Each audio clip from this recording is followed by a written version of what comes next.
Bir gün torpaq üstündə məni uzadacaqlar. Qaranlıq qəbrin içində. O qaranlıq qəbirdə danışmağım imkanım yoxdur mənim, dilim tutulur.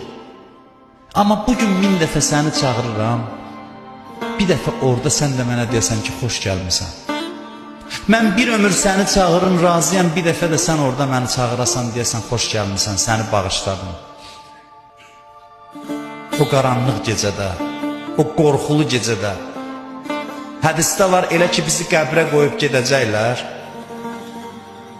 Ən vəfalı dostlarımız, övladlarımız, yaxınlarımız bizi çiyninə qoyub qəbrə aparacaq bir gün. Qoyacaqlar bizi öz əli ilə torpaq tökəcəklər üstümüzə, ayrılıb gedəcəklər. Həsrətlə dallarıcan baxacaq. Hədisdə var, ölən qışqırır, hara gedirsiniz? Mən qaldım burada. Bunlar eşitmir, başını aşağı salıb gedirlər. Bir ikisi də biraz ağlayır, qolundan tutub aparırlar.